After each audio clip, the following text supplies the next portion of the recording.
Well, before I started making videos, I started working on this chassis for a friend of mine.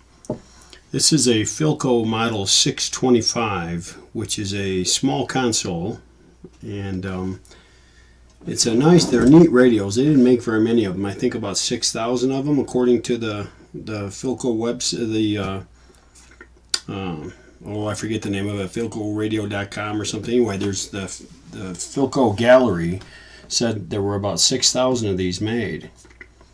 I think this chassis is similar to what's in a Model 60. Model 60 is a lot more common. The 625, I think they made about 6,000 of them. There's not a lot of them made, whereas the Model 60, the various versions of it, they made bunches of.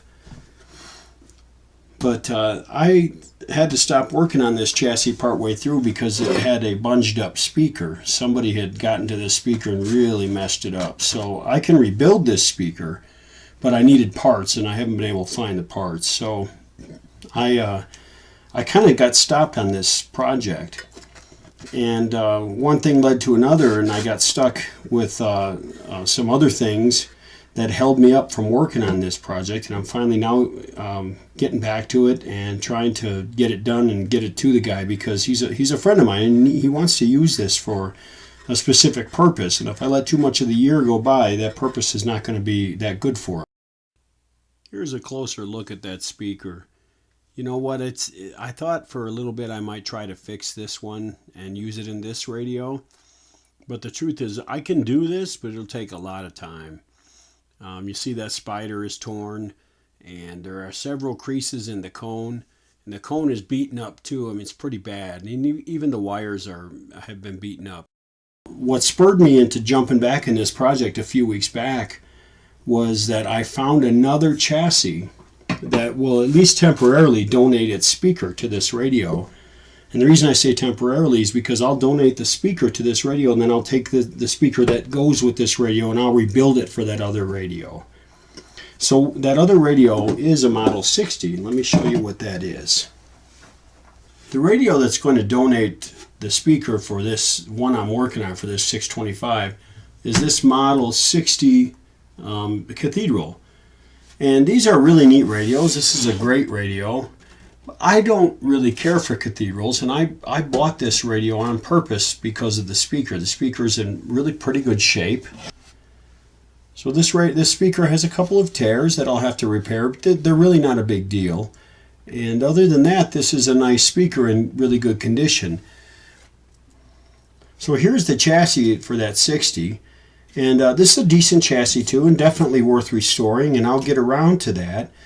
But for the time being, I'm going to go ahead and borrow its speaker, and I'm sure it'll be okay, and I'll put this speaker back when I can get that one repaired. But I need to proceed with this 625.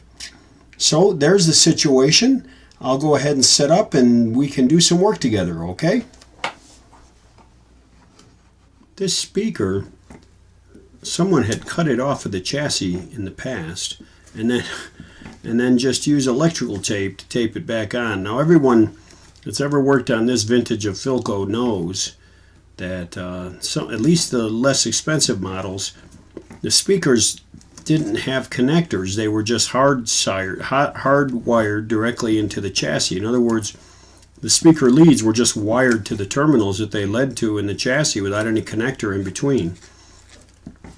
It makes them a real fun thing to work on, because speakers are delicate and you've got to handle the speaker a lot to get it out of the chassis. Now, whoever had this wired up, I mean, it was holding on by a couple of strands. Pretty scary, considering that high voltage is going through these wires. So let me remove the tape here. Wow, this is old. These are old repairs, because this is that old sort of friction electrical tape. You know what? I'm not even going to fool with that tape. I'll go ahead and cut that off there. Look, somebody used some cheap, cheesy vinyl tape. Wow, that's scary. Once I got the speaker at least started, I took a long look at this chassis. And the truth is, the chassis doesn't look too bad. It's pretty dirty, but otherwise it looks okay. There is a corrosion spot that I'll clean up some, but otherwise it's pretty solid. And all the pieces are there, so it's really pretty cool. This won't be too bad. If you'll take a look, the dial is complete, but I want you to take a real long close look at it. You see that area about 3/4 of the way from the left to the right? Yeah, it looks like somebody had wiped off the original numbers and hand wrote the new ones in. That's pretty funky. But anyway, that ring in the center, it's like a bayonet mount for a camera lens. If you get a hold of those two little tabs and you turn it counterclockwise, that thing will pop off after about a 90-degree turn. You lift that off and that dial will lift right off of this, this tuning condenser. There's really nothing to it at all. And then behind that dial is a little like a screen or a diffuser that casts the beams of light arrow marks for the tuning. There they are, looking at them from the front. Those cast a brighter sort of image on the tuning dial so that you know how to tune. They act as the needles. So you'll want to remove that too. It just lifts right out. You'll see how it works. Alright guys, as you can see, this radio is full of the old capacitors and old resistors, and there are some Bakelite blocks, capacitor blocks that PHILCO likes to use. And I don't want to bore you to death with the recap, but I will tell you I replaced all these old capacitors and the most of the dog bone resistors. There are a few that I kept because they tested great, but there's a tone control that was basically a capacitor block, and then these Bakelite blocks that okay purists, plug your ears, because I'm going to tell you what I did. I removed the Bakelite blocks and I put terminal strips in there and replaced them with ordinary capacitors. The owner of this radio is not all that enthralled with Bakelite blocks, but what I did makes the radio easier to troubleshoot down the road. So sorry purist that I did that, but you just have to deal with it. And also, since this is rather an abridged video, because of some personal situations, I was not able to make all the video recording of this radio that I normally would. So I'll be leaving out a bunch of the chassis work, but I'll dive right here into the tuning condenser, and we'll start there. Okay, I want to remove this Vernier drive mechanism. All PHILCOs are pretty much the same way. You take out two screws and you lift the whole thing out, and you'll see that there's a little pinion gear on the end of the shaft that this thing operates. Now that shaft is not connected directly to this tuning shaft. You'll see that they turn at different rates. There's a ball drive inside here. It's like a little planetary drive that makes this thing work. So if I want to make this smooth like it should be, I need to take it apart, clean it, and lubricate it, because right now it's feeling kind of rough. When you work on one of these, you want to make sure you do it on a towel, because what will happen if you don't is that bits and pieces of this will hit your table and go flying, and you'll never see them again. Even with a towel, there's a risk that this stuff will get lost easily, so you want to be really careful. Sometimes these clips will pop right off with your fingernails, and it looks like this one is going to cooperate with me. So I'm going to go ahead and remove the clip. That'll get cleaned. And then, usually this thing is pretty tough to pop out of there because it's like a detent. And so you have to give it a good shove before it'll come out. There we go. Alright, so it popped out. You see now the gear is flush with the surface here, and this tuning shaft comes out like this. I don't know if you can see the shape of it. Alright, so now you've got that apart, and you'll notice that this outer shaft, this is basically a cylinder, it's not really a shaft, it popped out as well, and it's got some balls in here. 1, 2, 3. Alright, 3 balls. I'm going to drop all of this in a little cup of lacquer thinner, and I'm going to get it cleaned up. Okay, the shaft that the knob actually attaches to, this little ball tip here rides on a ball bearing that sits in the bottom of this thing right here. Now sometimes it's better just to leave that in there and clean this as it is and hope it doesn't come out. And that's what I'm going to try to do, because this thing is not that stiff. It's just enough stiff to make me have to clean it. If I take that ball bearing out of there, that's what helps hold these balls in, and it becomes a real pain. So I'm just going to see. I'm not an expert on these, but I'm going to give it my best. I'm going to drop the whole works down in a little cup, and pour some lacquer thinner in there.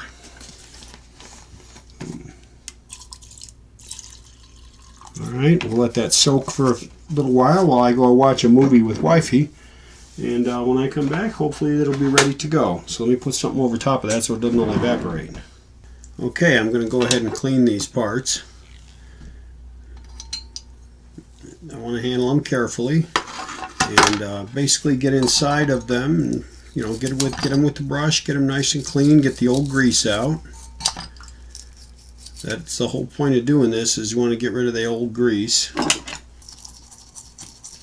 It's that old grease, that sticky stuff, that makes it hard to turn. And then, you know, if you don't have any grease in there at all, that's what will make it feel rough.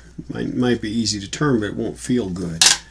So you want to take care of both situations. Get rid of the old grease, and then in the end you want to put some new grease in it. Some of this grease can be pretty stubborn, and you try different things to get it out of there. Sometimes you actually have to take a scraper and very gently get in there and scrape. See, that's the nasty grease that's coming out. And when this is done, this thing will turn as smooth as anything.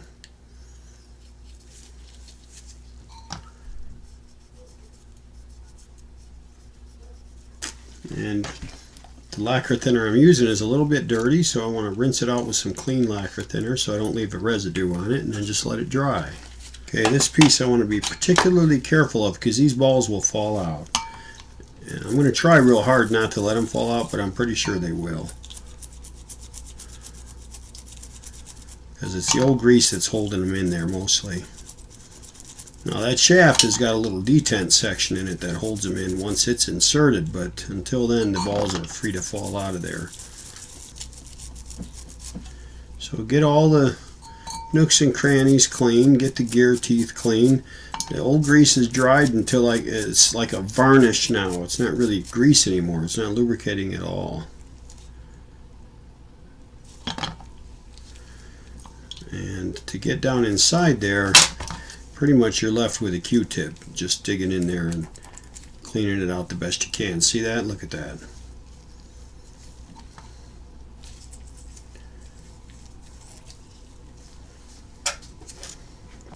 Now when you're inside cleaning the inside of this cylinder here, that's when those balls will want to come out, because you push against them and they'll pop out on you.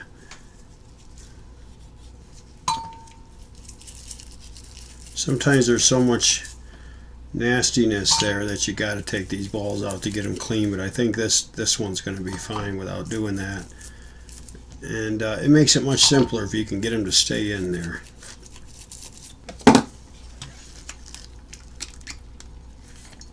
You kind of want to be careful with Q-tips too, because the little cotton fibers want to get everywhere. I call them Q-tip hairs. They want to get on stuff.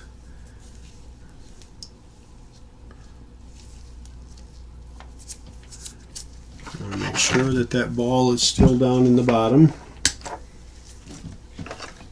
And it is. Okay, I'm going to pack grease down there once that's dry.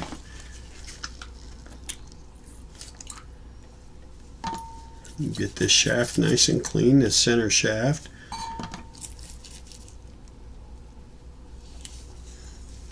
You especially want to get this part right here clean. The very tip of this thing, you want to get that clean. This is what will determine how smoothly this operates.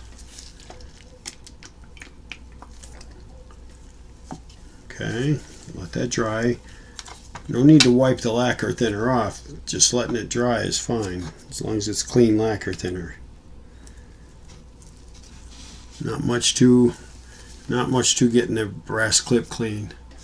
Just so after you soak it, just wipe it off to make sure it's clean. Alright, I think that's all the pieces. Now I'm going to use my old standby to lubricate it, and that's Singer sewing machine grease. It's good stuff.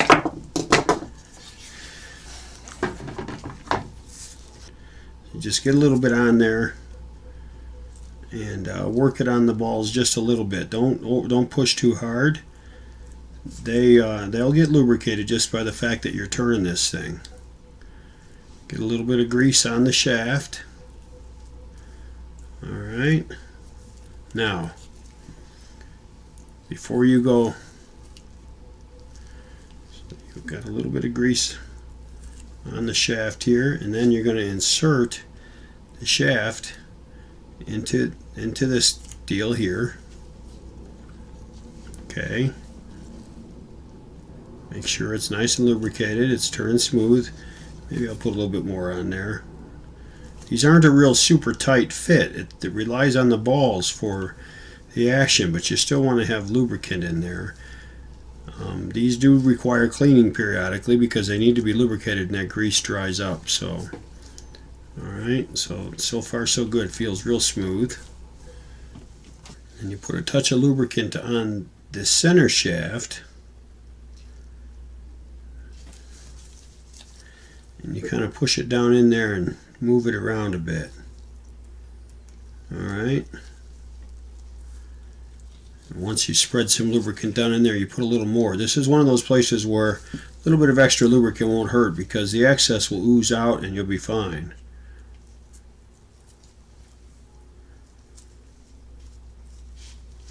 I have to hold this over a hole like what's in my bench here and pop it in there. So let's give that a try.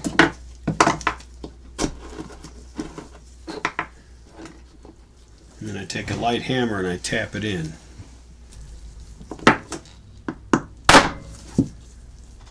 There we go. Alright. Go ahead and put the clip back on it and away she goes. I hope you saw that. I'll show you just in case you didn't.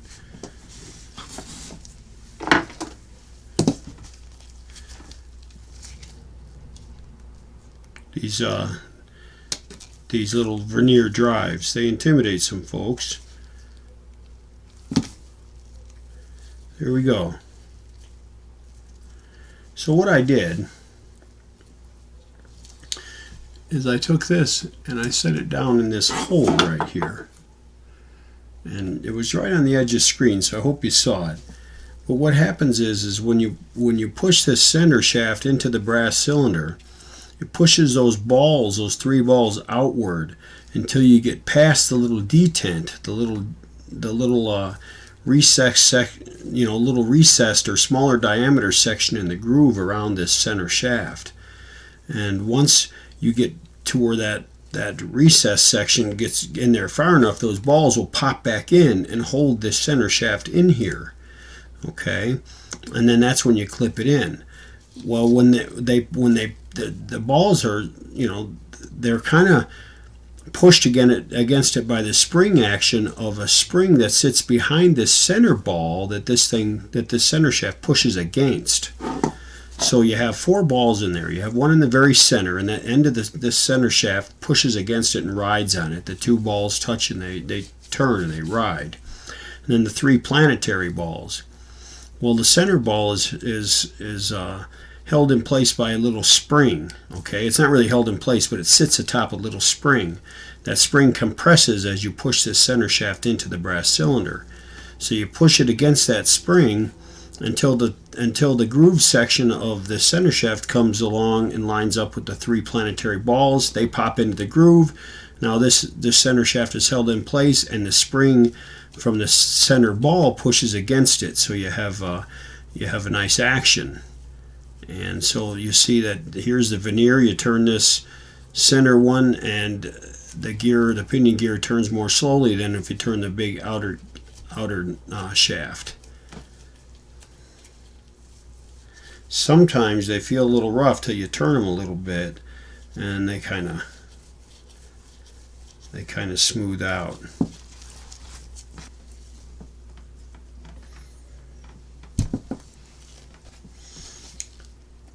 All right, let's get this clean here.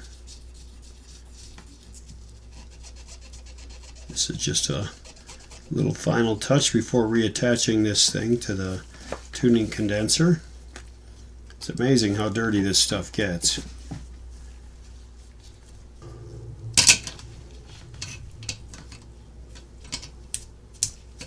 Drop this little housing in place on the condenser.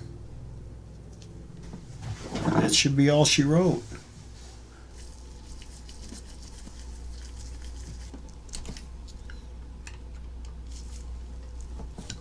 Alright, there we go.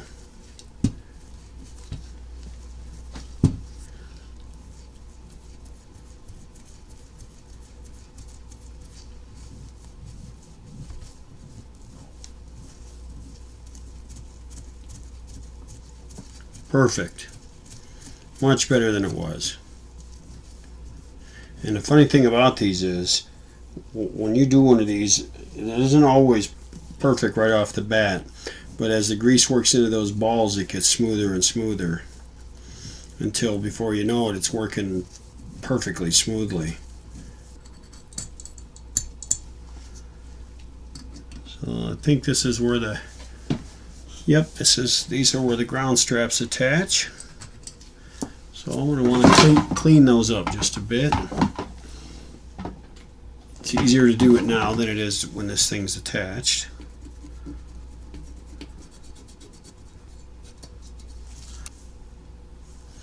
And then lastly, I want to put a little bit of grease right down in those balls.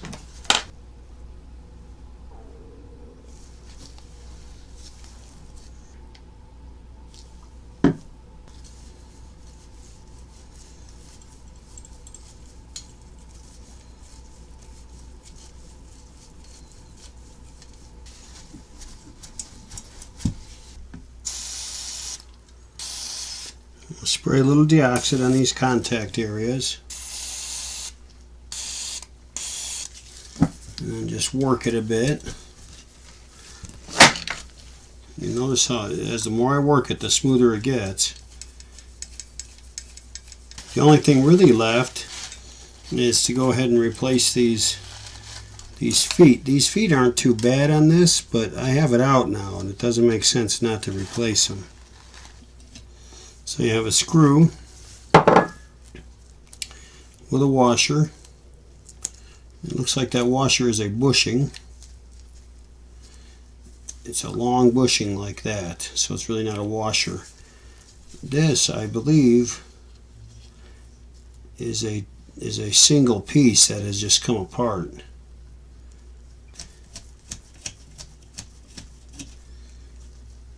See, they both have come apart in the same way, and it doesn't look like they broke apart, but that's okay. I'll take a look at what I have in stock.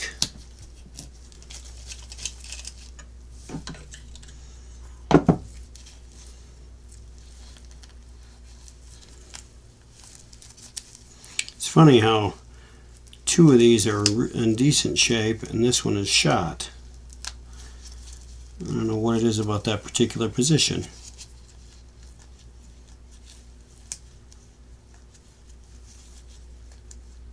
Kind of scrape the old rubber off of this if you can.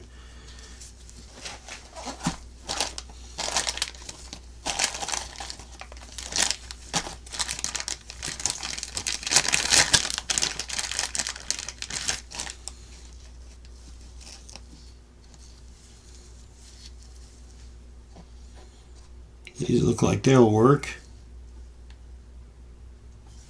Let's take a look here.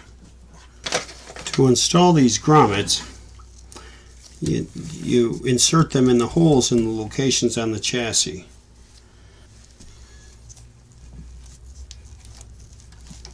So you just go ahead and push them in like that. Kind of work them around a bit till you get them in there. And that's all there is to it. Well, before anyone says so in the comments, the owner of this radio didn't want me to fix that corrosion and that the patina on this radio. He did not want the transformer painted. He did not want the chassis stripped and painted either. So I cleaned it up the best I could.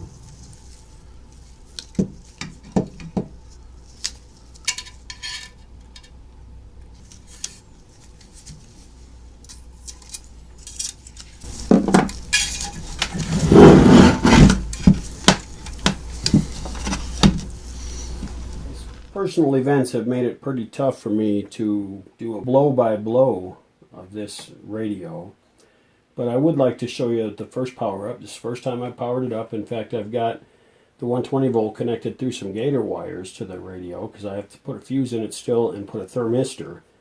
But let's give this a try because I think I've got the circuit work done, and I just want to make sure it's going to work okay. So let's turn on the variac. The isolation transformer is already on. Okay, there's the variac. Radio is on. Volume is turned up. So let's start bumping up some juice. By the way, I did do a power-up test with the rectifier out to make sure that the filament circuit was okay and that the lamp would light. So I know I'm good there. 45 volts, I got some light. 60 volts, things are getting brighter. I see some dim filament lights. 75 volts. No sound yet. I just got a twist connected at the speaker there because I'm using a replacement speaker. 90 volts. Should be hearing sound pretty soon. Family resources. 40 ways in 40 days. Right on cue, eh? Help you become the person you want to be. You can find a copy at stillpointfamilyresources.com. 40 days. Check that out. Familyresources.com. All right. For the frost had not yet come. Rudolph made holes. So what this means is that the fundamentals are okay. Let's bump it up a little in voltage. Let's find a station. Once I know I'm okay current-wise at 120 volts, I'll take it off this noisy variac. 100 volts, I'm still less than half an amp. That's good. 110 volts. Right at a half an amp. Listen to KSL on KSL radio. Alright. 120 volts. I'm at about 0.6 amps. That's about normal.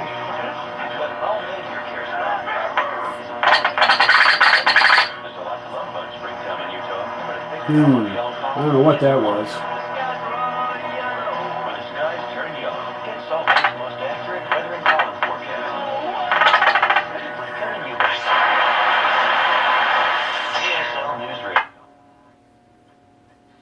That's not good.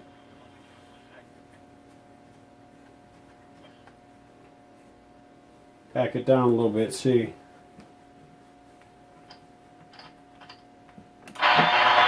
Okay. Let's see if the tone control works. Okay. Alright, real quick. Let's take it off of this and put it on the isolation transformer by itself. A little less noise, but still some noise. Never ultimately.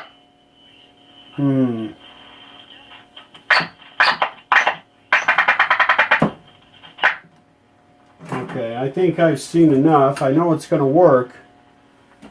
And that is coming off of, this pot is doing that. So either I've got wires touching them that are attached to this pot, or it's really, really, really dirty inside, and that's causing a problem. Either way, I know the radio will work, so I can proceed with installing the rest of the stuff, cleaning the switches, and all of that jazz. I doubt that I'll be doing a lot of videos on this radio, but I will show it to you what I see once I get all that work done, and then we'll put this thing back in the cabinet. Well, I just had to do this one this way. Just some things going on in my personal life that made it really tough for me to stay on the radios. Well, it looks like I still had some circuit work to do down inside this radio. So let me go ahead and get all that done. I'll tell you what I found, And in the next video, I'll point out to you what I found, and then we'll get started on putting this radio back in its cabinet. And for now, I do appreciate you watching. I appreciate your comments. This is Michael from your Western Outpost in Salt Lake City, and that's all for now.